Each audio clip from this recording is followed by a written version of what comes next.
તમારું આધાર કાર્ડ ફાટી ગયું હોય અથવા તો ખોવાઈ ગયું હોય તો તમે એને કઈ રીતે ઓનલાઈન ડાઉનલોડ કરી શકો એના વિશે સંપૂર્ણ માહિતી તમને આ વિડીયોની અંદર આપવાની છે. તો વિડીયોને પૂરો જોવા વિનંતી.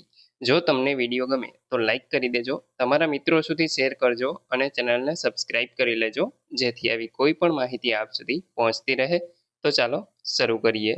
સૌપ્રથમ તમારે કોઈ એક બ્રાઉઝર ઓપન કરી માય આધાર આ ઓપ્શન ઉપર ક્લિક કરી દેવાનું છે. મિત્રો, આ પ્રકારે તમને વેબસાઇટ છે ઓપન થયેલી જોવા મળશે. અહીંયા તમારે લોગિન થવાનું છે, તો લોગિન થવા માટે અહીંયા આપણે ક્લિક કરી દેશું. જેવું તમે ક્લિક કરશો એટલે મિત્રો અહીં તમારી પાસેથી તમારો આધાર નંબર માંગશે અને કેપ્ચા જે આ લખેલા છે એ જ તમારે નાખી અને સેન્ડ ઓટીપી છે એ કરવાનું થશે. અહીંયા ખાસ એક સૂચના આપી દઉં કે તમારા મોબાઈલ નંબર છે એ ફરજિયાત આધાર સાથે લિંક હોવા જોઈએ, તો જ તમે આ કાર્ડ છે એને ડાઉનલોડ કરી શકશો. તો ચાલો મિત્રો આપણે અહીંયા ઓટીપી છે એ મંગાવીએ અને કાર્ડ લોગિન છે એ થઈ જઈએ, પછી આપણે આગળની પ્રોસેસ જોશું. તો હવે મિત્રો આપણે અહીંયા આગળ ઓટીપી છે એ મંગાવી લીધો છે.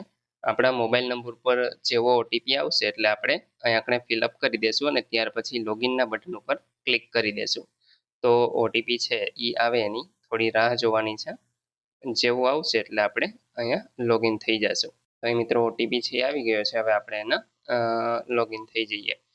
જેવું તમે લોગિન કરશો એટલે અહીં મિત્રો તમે જોઈ શકો છો કે તમારું જે પ્રોફાઇલ છે એનો ફોટો તમને જોવા મળશે અને અહીંથી ને તમારે ડાઉનલોડ આધાર આ ઓપ્શન ઉપર ક્લિક કરી દેવાનું છે.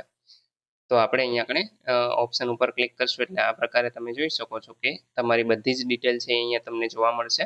અને ત્યાર પછી મિત્રો અહીંયા નીચે ડાઉનલોડનો ઓપ્શન છે, તો આ ઓપ્શન ઉપર આપણે ક્લિક કરી દેશું. જેવું તમે ક્લિક કરશો એટલે તમારું આધાર કાર્ડ છે એ ડાઉનલોડ છે એ થવા લાગશે અને ટૂંક સમયમાં જ ડાઉનલોડ છે એ થઈ જશે. તમે જોઈ શકો છો કે ડાઉનલોડ થઈ ગયું છે. અહીંયા મિત્રો સૂચના પણ આપે છે કે તમારે પાસવર્ડ છે કઈ રીતે અહીંયા આપણે લખવાનો છે. તો અહીંયા આ જે પીડીએફ છે એ પાસવર્ડ પ્રૂફ હોય છે. તો એ પાસવર્ડ શું રહેશે તો કે તમારું જે પણ નામ છે અથવા તો સરનેમ હોય, જે પણ પહેલા હોય એના 4 આંકડા છે એ તમારે કેપિટલમાં નાખવાના અને તમારા જન્મનું વર્ષ, તો અહીંયા એ જન્મનું વર્ષ છે એ તમારે લખવાનું થાય છે. તો ટોટલ 8 આંકડા છે આ રીતે તમારે લખી દેવાના છે. પાસવર્ડ તમારો પીડીએફ ખોલશો એટલે પાસવર્ડ માંગશે, તો એ પાસવર્ડ છે તમારે એ રીતે નાખવાનો થશે એટલે તમારી પીડીએફ છે એ ખુલી જશે અને તમને તમારું આધાર કાર્ડ છે જોવા મળશે.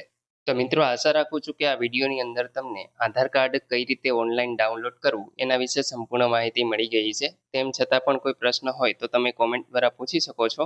વિડીયોને લાઇક કરી દેજો, તમારા મિત્રો સુધી શેર કરજો અને ચેનલને સબસ્ક્રાઇબ કરી લેજો, જેથી આવી કોઈ પણ માહિતી આપ સુધી પહોંચતી રહે.